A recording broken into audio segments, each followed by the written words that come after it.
নমস্কার বন্ধুরা, আজকে আবার একটা এক্সাইটিং টপিক নিয়ে আপনাদের সঙ্গে কথা বলার জন্য হাজির হলাম। এবং আমি আমার অভিজ্ঞতায় দেখেছি যে এই যে টপিকটা নিয়ে আজকে কথা বলছি, এটা প্রায় শতকরা 60-65% মানুষ কিন্তু এই রোগের আওতায় চলে এসছেন। সরাসরি প্রসঙ্গে চলে আসি। রোগটার নাম হচ্ছে সার্ভাইকাল স্পন্ডেলাইটিস বা লাম্বার স্পন্ডেলাইটিস, অর্থাৎ এক কথায় স্পন্ডেলাইটিস। স্পন্ডেলাইটিস পেশেন্টদের কিন্তু ভীষণ কষ্টকর জীবন, এবং আমরা আজকে জেনে নেওয়ার চেষ্টা করব যে স্পন্ডেলাইটিসের অ্যাকচুয়াল কী কী কারণ আছে, কী তার ম্যানেজমেন্ট হতে পারে, এবং কী বিশেষ পদ্ধতি অবলম্বন করলে আমি এই রোগটা থেকে চিরতরে মুক্তি পেতে পারি, এবং এর ডায়েটটা কেমন হওয়া উচিত।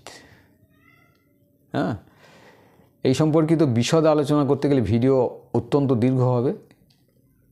আপনাদের মনোযোগ অতটা ভিডিও দেখার ক্ষেত্রে হয়তো সমানভাবে নাও থাকতে পারে, সেই জন্য যতটা সংক্ষেপে বলা যায় সেইভাবেই চেষ্টা করছি। স্পন্ডেলাইটিসের যে বিশেষ কারণগুলোর কথা জানা গেছে, কোনো বিশেষ ধরনের আঘাত, পড়ে যাওয়া, লেগে যাওয়া, চোট লাগা, তার সঙ্গে কোনো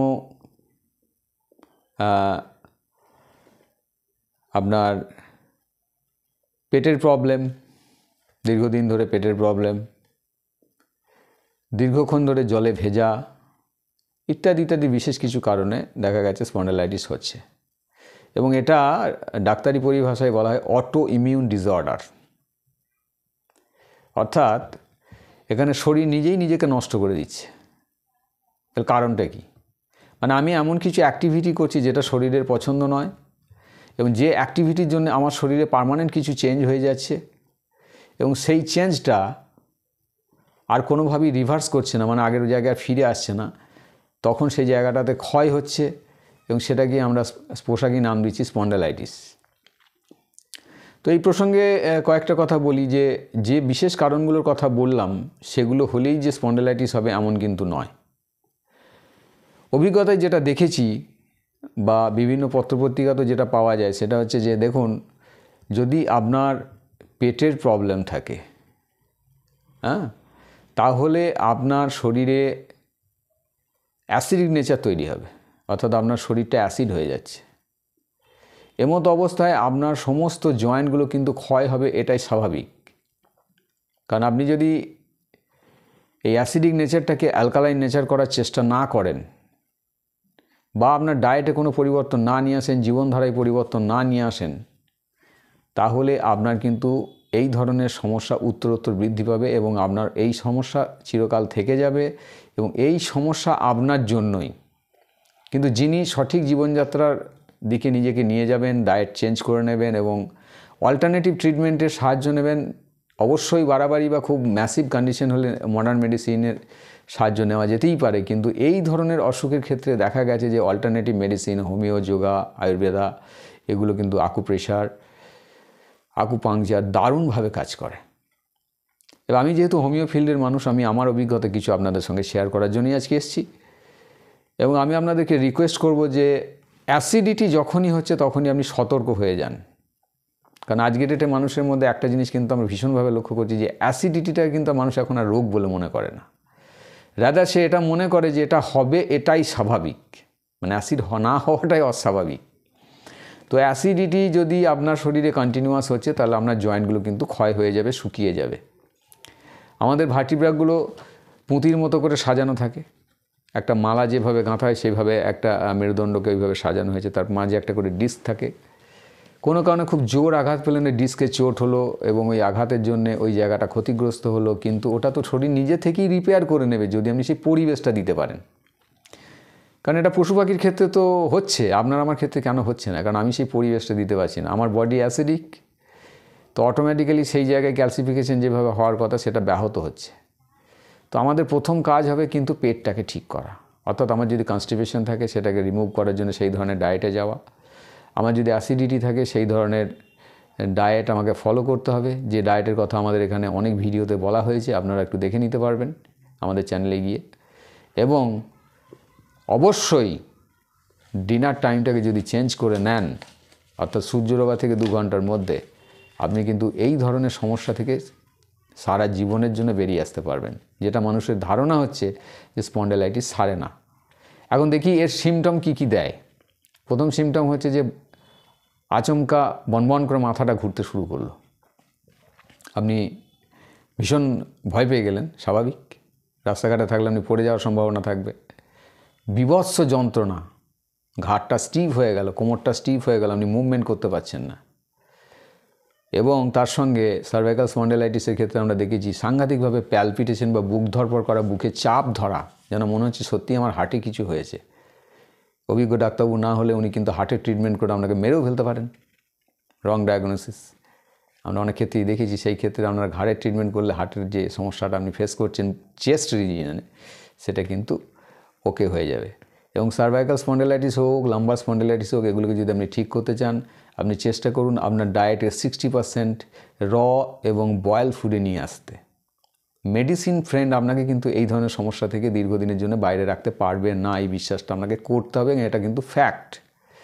আপনি মেডিসিন নেবেন, কিছুদিন ভালো থাকবেন, আবার হবে, আবার নেবেন। ওয়েদার চেঞ্জ করলেই হবে, ঠান্ডায় গেলে হবে, একটু ভারী জিনিস ক্যারি করেছেন তার জন্য হবে, কিন্তু এগুলো থেকে চিরতরে মুক্তি পেতে গেলে আপনার ডায়েটটাকে চেঞ্জ করে নিতে হবে, যাতে আপনার কনস্টিপেশন না হয়, অ্যাসিডিটি না হয়, এবং আপনার ওভার ইটিং টেন্ডেন্সি থাকলে সেটাকে ইমিডিয়েট চেঞ্জ করা উচিত। আজকের দিনে অ্যাসিডিটির একটা one of the major reason হচ্ছে মানুষ যা খায় তার 1/3 বা হাফ খাবার খেলেই তার চলে যাওয়া উচিত, কিন্তু সে সেটা মানবেও না, মন থেকে মানতে পারবে না, এবং সেটাই সে কন্টিনিউ করার জন্য তার স্টোমাকের এফিসিয়েন্সি, হজম করার ক্ষমতা ধীরে ধীরে কমে যাচ্ছে। তো চটপট আমরা দেখে নিই যে এই ধরনের সমস্যা যদি থাকে কি হোমিওপ্যাথি মেডিসিন আমাদের কাজে আসতে পারে। প্রচুর মেডিসিন এই ক্ষেত্রে কাজে আসে। আমি আমার অভিজ্ঞতাতে যেগুলো খুব বেশি ব্যবহার করেছি বা করি সেইগুলো কিছু আপনাদের সঙ্গে শেয়ার করার চেষ্টা করছি। একটা মেডিসিন হচ্ছে স্টিকটা পি, খুব মিরাকুলাসলি কাজ করে। হঠাৎ করে আপনি দেখলেন যে ভীষণ ঠান্ডা পড়েছে, আপনি সকালে ঘুম থেকে উঠে লক্ষ্য করলেন আপনার ঘাড়টা পুরো স্টিফ হয়ে গেছে, আপনি ঘোরাতে পারছেন, আমি যেভাবে ঘোরাচ্ছি এইভাবে আপনি ঘোরাতে পারছেন না, আপনার ঘাড় ভীষণ ব্যথা, ঘাড়টা ধরে গেছে, তার সঙ্গে এরকম স্টিফনেস। আপনি স্টিকটা পি 6 পাওয়ার বা 30 পাওয়ার আপনি 2 ঘন্টা পর 2-3 বার যদি খেয়ে নেন, দেখবেন আপনার ঘাড় অটোমেটিক্যালি আবার আগের জায়গায় চলে এসছে, আপনি ঘাড় ঘোরাতে পারছেন, ব্যথাও চলে গেছে। একটা অনবদ্য ওষুধ যেটা আমরা প্রায় ইউজ করে থাকি। নেক্সট হচ্ছে কোনো মানুষ এরকম কোনো তার হয়তো এক্সপিরিয়েন্স আছে বা এরকম কোনো তার কাজ আছে, যে কাজটা হয়তো তার প্রফেশনের সঙ্গে বা হবির সঙ্গে যুক্ত, যে উনি প্রচুর সেলাইয়ের কাজ করেন, ওকে, ঘাড় নিচু করে অনেকক্ষণ ধরে সেলাইয়ের কাজ করেন। তো সেই ক্ষেত্রে তার যদি ঘাড়ে বা কোমরে যন্ত্রণা হয়, আমরা দেখেছি সিমিসিফিউগা, CIMICI, সিমিসিএফইউজিএস, সিমিসিফিউগা 200 একটা করে ডোজ পরপর 2 দিন যদি খান, আপনার কিন্তু ঘাড়ের যদি কোনো সমস্যা থাকে বা কোমরের সমস্যা থাকে, তার সঙ্গে চোখের সমস্যা থাকে, সবগুলোতেই কিন্তু আপনি রিকভারি পেতে শুরু করে দেবেন। ফ্রেন্ড, যে ডোজটা বলছি একটু মাইন্ডলি শুনবেন এবং এর থেকে বেশি ডোজ ইউজ করবেন না। খুব ভালো হয় লোকাল কোনো ডাক্তারবাবুর হেল্প নিয়ে যদি ব্যাপারটা জেনে নিয়ে মেডিসিন নেন, তাহলে আরও আপনি বেটার রেজাল্ট পেয়ে যাবেন। কারণ আমরা যে অভিজ্ঞতাগুলো শেয়ার করছি, সেই অভিজ্ঞতাগুলো আমাদের অভিজ্ঞতা। আপনি যদি এখান থেকে বেনিফিটেড হতে চান, তাহলে আপনাকে সাবজেক্টটা খুব ভালো করে বুঝে তারপর ইউজ করতে হবে। নেক্সট আমি যে মেডিসিনের কথা বলবো সেটা হচ্ছে রাস্টাক্স। খুব বেশি ইউজ হয়, প্রায়ই ইউজ হয়। হঠাৎ কোনো কারণে আপনি দেখা গেল যে ঠান্ডা পড়েছে, বা হয়তো আপনার ঘাড়ে কোনো ঠান্ডা এক্সপোজার হয়েছে, হয়তো এসির নিচে কিছুক্ষণ দাঁড়িয়েছিলেন, বা এমন হয়েছে অন্য কোথাও গেছেন নতুন জায়গায়, সেখানে সেই জলে আপনি হয়তো পুকুরে স্নান করেছেন বা নদীতে স্নান করেছেন, এরকম ধরনের যদি কোনো ঘটনা ঘটে, তারপরে আপনার ব্যথাটা বেড়েছে এবং ব্যথাটা সন্ধ্যের পর থেকে বাড়ছে, হালকা হালকা মাথা ঘুরছে, মাথাটা ভার হয়ে আছে, তো এই ক্ষেত্রে আপনি যদি দেখেন যে একটু গরম সেক দিলে বা আস্তে আস্তে মাথাটা মুভ করলে একটু আপনি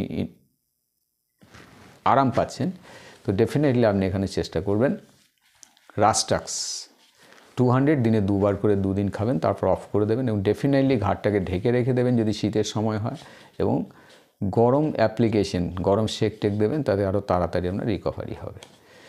অনেক ক্ষেত্রে আমরা দেখেছি যে কোমর বা ঘাড়ের স্পন্ডিলাইটিস ক্ষেত্রে এরকম কোনো অতীত অভিজ্ঞতায়, মানে অতীত কোনো ঘটনা আছে যেখানে দেখা যাচ্ছে সে কোনো ভারী জিনিস তুলতে গিয়ে কোমরে লেগে গেছিলো। তো সেই ক্ষেত্রে ফ্রেন্ড, আপনারা আর্নিকা মন্টানা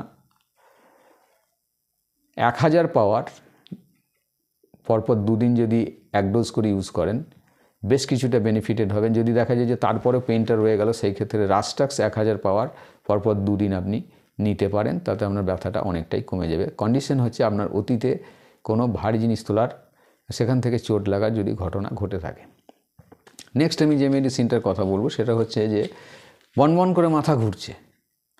হয়তো কয়েকদিন আগে কোনো রিচ কিছু খেয়েছিলেন, তারপর থেকে পেট গরম হয়েছে এবং হালকা হালকা শরীরে ঠান্ডাও লেগেছে এবং এত মাথা ঘুরছে যে আপনার সাধারণত যেটা দেখি যে মাথা ঘুরলে আমরা শুয়ে পড়লে একটু রিলিফ পাই। এই ক্ষেত্রে দেখা যাচ্ছে যে আপনি মাথা ঘুরছে, আপনি শুয়ে পড়লেন, কিন্তু শুয়ে পড়ার পরে দেখা যাচ্ছে যে চোখ বন্ধ করলে মাথা আরও বেশি ঘুরছে। কন্ডিশন ইজ দিস, যে আপনার ভার্টিগোটা বা মাথা ঘোরাটা আপনি শোয়ার পরে দেখা যাচ্ছে যে যদি চোখ বন্ধ করছেন তাতে আরও বেশি মাথা ঘুরছে। তাহলে আপনি অবশ্যই চেষ্টা করবেন পালসাটিলা 200 দিনে 2 বার করে 2 দিন। আপনার মাথা ঘোরা ম্যাজিকের মতো কমে যাবে এবং আপনি সেখান থেকে নিস্তার পেয়ে যাবেন। এর পরের মেডিসিন যেটা বলবো সেটা একটু বুঝে ইউজ করবেন, সেটা হচ্ছে যে ব্রায়োনিয়া। যদি দেখেন যে আপনি রাতের দিকে ঠান্ডা পড়ছে, দিনে একটু গরম আছে এবং ওই ভোরের দিকে ঠান্ডা পড়ার পর সকাল আপনি যখন ঘুম থেকে উঠছেন ঘাড়ে ব্যথা, ঘাড়টা টেনে ধরেছে, আপনি এতটুকু নাড়ালি ভীষণ ব্যথা করছে, কিন্তু যদি আপনি চুপচাপ শুয়ে আছেন বা ঘাড় নাড়াচ্ছেন না, অর্থাৎ রেস্টে আপনি আরাম পাচ্ছেন এবং মুভমেন্ট আপনার ব্যথাটা বেড়ে যাচ্ছে, সেই ক্ষেত্রে আপনি ইউজ করুন ব্রায়োনিয়া। এবং তার সঙ্গে দেখবেন যে সেঁক দিলেও বেশ আরাম লাগছে, চেপে ধরলে আরাম লাগছে। এই সিমটমগুলো যদি ম্যাচ করে তবেই বন্ধু আপনার এই মেডিসিন কাজ করবে, আদারওয়াইজ আপনার এটাই মনে হবে যে ডাক্তারবাবু বললেন বটে মেডিসিনে কোনো কাজ করে না, কিন্তু এখানে পুরোপুরি একটা কার্যকারণ সম্পর্ক আছে। যদি আপনি মেলাতে পারেন তবেই আপনি 2 দিয়ে 4 হবে, নাহলে বারবার 2 দিয়ে 5ই হতে থাকবে। তো সেই ক্ষেত্রে আপনি ব্রায়োনিয়া ইউজ করুন। লাস্ট একটা খুব ইন্টারেস্টিং রেমেডির কথা বলবো, এটা অবশ্যই বুঝে ইউজ করবেন এবং ডাক্তারবাবুদের পরামর্শ মতো ইউজ করবেন, সেটা হচ্ছে মেডোরিনাম। দেখা যাচ্ছে পেশেন্ট প্রচণ্ড মানে হুড়গুড়ে যাকে বলে, খুব বেশি স্পিডে কাজ করেন। পেশেন্ট কোনো কিছু কথা বলতে গেলে বা তার কমপ্লেন বলতে গেলে প্রায় তার চোখে জল এসে যায়। পেশেন্ট দেখা যাচ্ছে খুব তার অতীত অভিজ্ঞতাতে দেখা যাচ্ছে যে তারও কোনো চোট আঘাতের কোনো হিস্ট্রি ছিল এবং ফ্যামিলিতে দেখা যাচ্ছে যে বাতটাত এরকম ধরনের অনেক অসুখ, হার্টের অসুখ ইত্যাদি অনেক অসুখ বা রয়েছে ফ্যামিলিতে। হাতে পায়ে জ্বালা করে, হ্যাঁ, রাত্রে ঘুমের মধ্যে দেখা যাচ্ছে গলা শুকিয়ে যায় এবং যে জায়গায় ব্যথা হচ্ছে সেখানে হয়তো হালকা চিনচিনে ব্যথাও থাকতে পারে, জ্বালাও থাকতে পারে।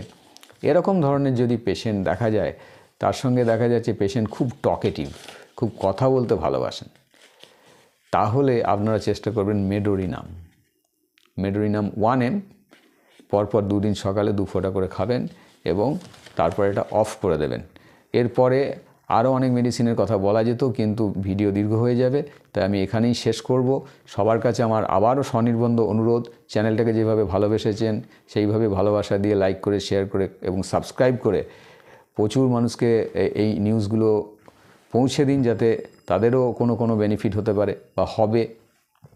এবং লাস্টলি একটা কথা না বললেই নয়, সেটা হচ্ছে যে এই যুগেও আপনি যদি মনে করেন যে আপনি মেডিসিন ফ্রি লাইফ লিড করতে চান বা করতে পারবেন, আপনি অবশ্যই পারবেন। সেটা ডিপেন্ড করবে আপনার মানসিক জোর এবং নিজেকে বদলানোর মানসিকতা, এইটার ওপর। তো বন্ধু, আজকে এই অবধি, দেখা হবে নেক্সট ভিডিওতে। ততক্ষণ অবধি নমস্কার।